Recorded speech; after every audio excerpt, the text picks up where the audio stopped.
Picture this, a frozen plain, barren and silent. A band of early humans crouches near the tracks of a large animal, their breath visible in the cold. Their stomachs are empty. They've been searching for food for days. The wind howls. There is no firewood, no berries, no game in sight, just snow, hunger, and uncertainty. For them, what should we eat today was not a question of taste. It was a question of survival. Unlike modern humans who choose between diets, cuisines, or calories, early Homo sapiens were guided by one principle: eat what you can, or you die. This extreme environment forged one of our species' most crucial evolutionary advantages: ecological flexibility. Among all hominin species that walked the earth, Homo sapiens stood out for one defining trait: the ability to digest almost anything. Mammoth meat, marrow from broken bones, roasted insects, starchy plant roots, even, in the harshest cases, the flesh of their own species. If it could be chewed, cooked, or cracked open, we found a way to make it food. This flexibility didn't emerge overnight. It was shaped by ice ages, droughts, migrations, and disasters. Our ancestors learned to survive in environments that shifted dramatically, from frozen tundras to tropical forests, coastal cliffs to dry savannas. Compare this with Neanderthals, our closest evolutionary cousins. Fossil evidence and isotope analysis reveal that their diet was heavily skewed toward large mammals. In stable ecosystems like Ice Age Europe, that specialization served them well, until it didn't. As the climate shifted and megafauna populations declined, their narrow dietary strategy became a trap. Homo sapiens, in contrast, adjusted. We adapted to smaller prey.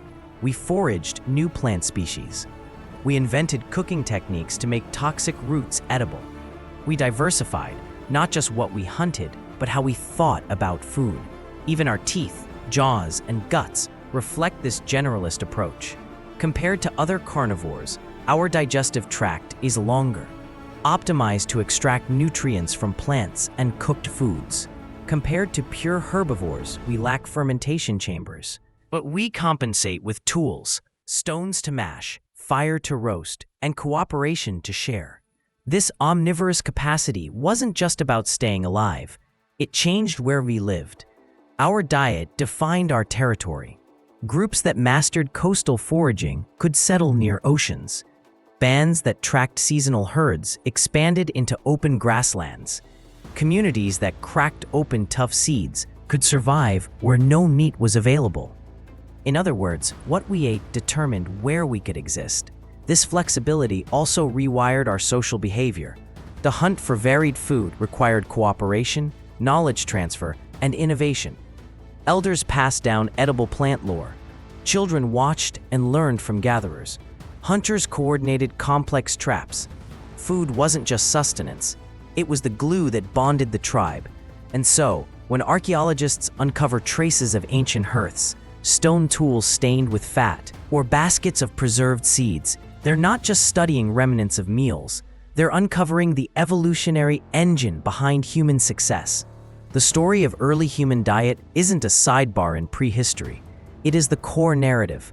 We survived not because we were the strongest, not because we were the fastest. We survived because we were willing to eat anything and learn from everything. Part 2. Giant meat, the apex of the hunt. Hunting large animals was never about glory. It was about survival and risk. In the Ice Age world, the landscape was dominated by megafauna: towering mammoths, woolly rhinoceroses, massive aurochs. These animals were not just prey. They were walking mountains of muscle, bone, and instinct. Bringing one down meant food, tools, fat, and fire for weeks. It also meant danger, injury, and death. Still, early humans went after them. Why? Because no other food source offered such a high-energy return. A single mammoth could feed 30 people for an entire month.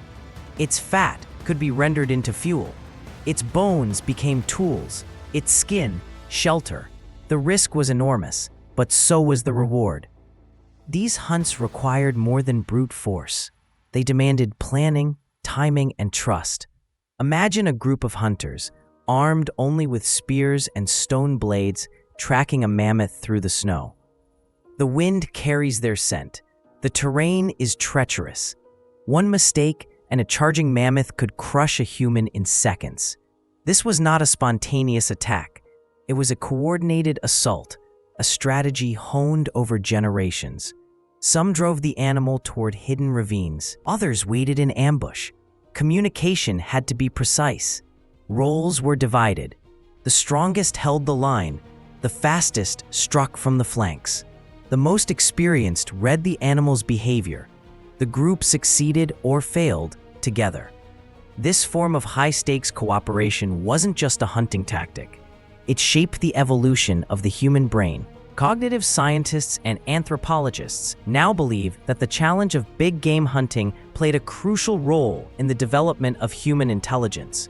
Planning a hunt requires memory, spatial awareness, predictive thinking, and social coordination. These are the same mental tools needed for language, leadership, and culture. In other words, the mammoth didn't just feed the tribe, it helped build the mind.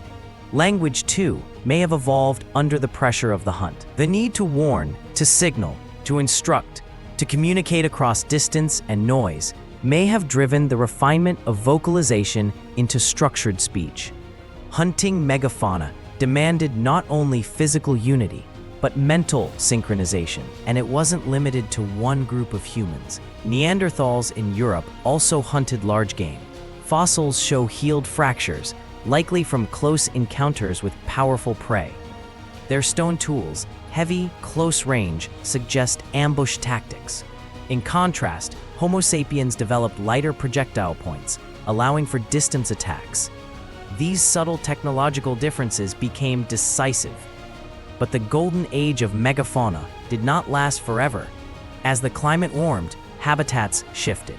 Ice retreated, forests replaced grasslands. Many large species declined, some went extinct. Human overhunting played a role, so did environmental changes. But the result was the same. The giant meat was disappearing. This collapse forced humans to adapt again. The diet narrowed. Smaller animals, deer, rabbits, fish, became targets. Humans turned increasingly to foraging, cooking, and storing plant-based food. Tools diversified. Strategies shifted. We moved from confrontational hunting to opportunistic gathering, from strength to strategy. Yet the legacy of megafauna remains embedded in us. Our bodies still crave fat-rich meat. Our social rituals, feasts, shared roasts, ceremonial hunts, mirror ancient patterns. Even our myths are filled with giant beasts, brave hunters, and the glory of the kill. Modern humans may never hunt mammoths again, but deep in our bones, we remember what it meant to chase something bigger than ourselves and win. Part 3. The Dangerous Meal. Surviving the Green Maze. Imagine a child in a prehistoric forest, crouching beside a bright red berry. It looks tempting, but is it safe? There's no label, no one to ask. One taste could mean nourishment or death. This was the daily reality for early humans. Unlike the modern world, where food comes with packaging and expiry dates, ancient Homo sapiens lived in a world where nature was both a pantry and a minefield. Plants were everywhere, but danger lurked behind the leaves. Only a tiny fraction were edible. Even fewer could be eaten raw. Some caused stomach cramps. Others stopped the heart. The difference between a healing root and a lethal one. A lesson passed down through generations, sometimes learned the hard way. Our ancestors didn't rely on instinct. They relied on memory, experimentation, and careful observation. The knowledge of which plants to eat, which to avoid, and how to prepare them wasn't casually known. It was critical. And it wasn't stored in books. It lived in the minds of the elders, the hands of women, and the rituals of everyday life. Women and older group members often held this botanical wisdom. They foraged daily, tracked seasonal cycles, and taught the young. They knew how long to roast a tuber to kill its toxins, or which leaves to brew into fever-reducing teas. In times when hunting failed, these plants were not a backup. They were survival itself. Archaeological evidence supports this. Grinding stones dating back tens of thousands of years bear traces of starch, proof of roots, nuts, and seeds processed into something edible. These weren't acts of desperation. They were early culinary science. Plants didn't just feed our ancestors, they shaped where they lived. Mastering a specific nut could make an arid region habitable. Knowing a certain tuber allowed survival in swamplands. The edible map of ancient Earth was drawn not just by animals or rivers, but by plants people knew how to unlock. And the knowledge wasn't just for eating. Plants were medicine and weapons. The same bark that soothed a fever might be used to poison a spear. The grandmother who healed a stomachache could also paralyze fish with crushed seeds. The line between food, cure, and toxin was razor thin. Understanding it meant everything. Despite the danger, plants gave one priceless gift: stability. They didn't migrate. They could be dried, cached, and stored. In many ways, they were humanity's first controllable resource. Today, we still carry their legacy. Our bodies produce enzymes like amylase, helping us digest starches we've eaten for millennia. Our taste buds recoil from bitterness, a signal once used to avoid poisons. And deep in our cultural memory, we remember that survival wasn't always about the hunt. Sometimes it was about knowing which berry not to eat. Part 4. Eating insects, the silent protein. When we imagine prehistoric meals, we often picture mammoth steaks or roasted roots. But one vital food source is often overlooked: insects. Grubs, crickets, ants, beetles, termites. These weren't emergency rations. They were a steady part of the daily diet. Insects were everywhere: under logs, in trees, beneath rocks. They didn't need weapons, fire, or tools. Just a sharp eye and nimble fingers. Nutritionally, insects pack a punch. Many are over 50% protein by weight and rich in essential fats, iron, and vitamins. Grasshoppers have more iron per gram than beef. Termites provided fat. For children and elders who couldn't join hunts, insects were a crucial food source: safe, easy to gather, and nutrient-dense. This wasn't a regional quirk. Archaeological and ethnographic records from Africa to Southeast Asia and the Americas show widespread insect consumption.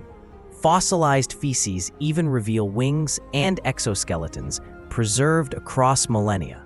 Importantly, this wasn't fallback food. It was a strategy. Insects were low risk, sustainable, and available year-round. They let every member of the group, including women and children, contribute to daily calories. Modern societies may wrinkle their noses, but the human gut is built to handle insects. Our ancestors didn't just tolerate them, they depended on them. Now, with climate change and food insecurity rising, insects are being reconsidered. Easy to farm, rich in protein, and low in emissions, they echo a practice over 100,000 years old. In the grand story of human survival, insects weren't just a snack, they were sustenance. Part 5. The role of women, the forgotten hunters.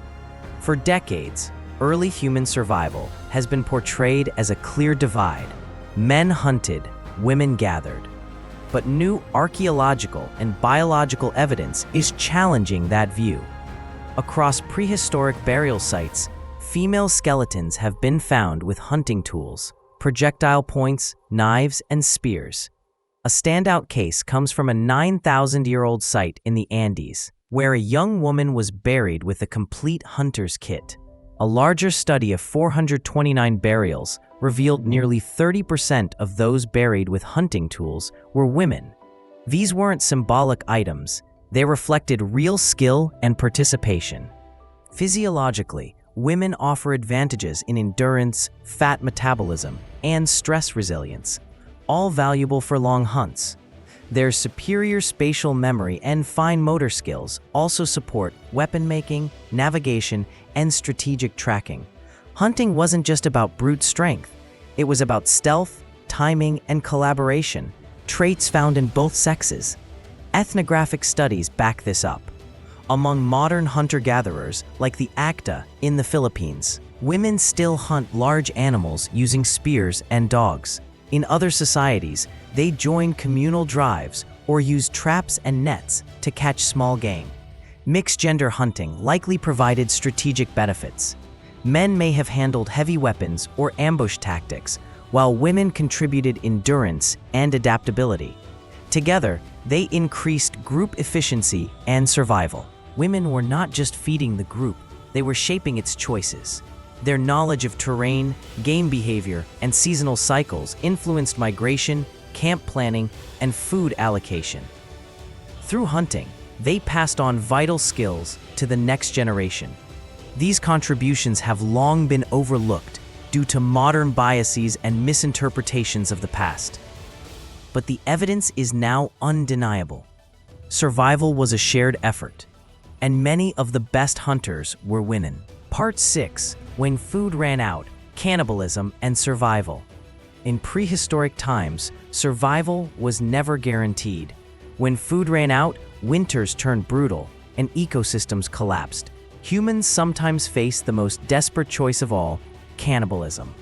Archaeological sites across Europe, Asia, and Africa have revealed human bones with cut marks, marrow extraction, and signs of burning, clear indicators of cannibalistic behavior. But not all acts of cannibalism were the same. Anthropologists distinguish two main types: survival cannibalism, when all other food sources disappeared, people resorted to eating the dead out of sheer desperation; symbolic cannibalism, ritualistic, spiritual acts tied to ancestor worship. Funerary rites were warfare. At Gough's Cave in England, dated to about 15,000 years ago, human bones were meticulously processed. Some skulls were even turned into drinking vessels. In El Cedrón, Spain, Neanderthal remains show evidence of butchering and cooking. These weren't acts of cruelty, they were acts of survival. Cannibalism didn't always mean a collapse of social order. It could have been seen as sacrifice, choosing to nourish others in death to keep the group alive. In some cultures, consuming the dead was a sacred act, believed to preserve the memory or strength of the departed. However, cannibalism was never sustainable. Diseases like kuru, caused by consuming human brain tissue, posed serious risks. Evolution likely selected against this practice becoming widespread. Cannibalism didn't define human history, but it did mark moments of extreme crisis. It forces us to confront a harsh truth: survival isn't always noble. Sometimes it's just necessary. Art 7. The Dietary Legacy. We are still omnivores. Modern humans live in a world of dietary variety: vegan, keto, raw, ultra-processed. But beneath all these choices lies a shared evolutionary truth: we are omnivores. From the beginning, Homo sapiens were generalists. We didn't evolve with sharp fangs or massive grinding molars. We evolved with flexibility. In an unpredictable world, the ability to eat many things became our greatest strength. Our digestive system reflects this. It's not as long as an herbivore's, nor as short as a carnivore's. It's built to handle both meat and plants. We also produce a range of enzymes, especially amylase, which breaks down starch. Populations with long histories of plant-heavy diets developed more copies of the amylase gene, a sign of evolutionary adaptation. But diet wasn't just about digestion, it was about transformation. The invention of cooking unlocked new possibilities. Heat broke down toxins, softened tough fibers, and made nutrients easier to absorb. Cooked food also smelled better, tasted richer, and made eating safer and more efficient. This helps explain why the scent of roasted meat triggers something deep and primal. It's not just flavor, it's survival instinct. Eating also became social. Sharing food around fires at communal meals reinforced cooperation. If one hunter failed, others could still feed the group. These moments weren't just about calories, They built trust, culture, and memory. Even today, our cravings and habits reflect ancient programming. Sweetness once meant energy. Salt meant preservation. Fat meant survival. Now, these instincts clash with abundance, driving overconsumption and disease. But the instincts themselves are not broken. They're ancient tools in a modern world. Different populations adapted to different diets, some to dairy, others to marine fat or desert plants. But the big picture remains. We survived because we could eat almost anything. Our omnivorous nature gave us resilience, and resilience is what made us human. We didn't thrive by specializing, we thrived by adapting. We are omnivores, and that's why we're still here.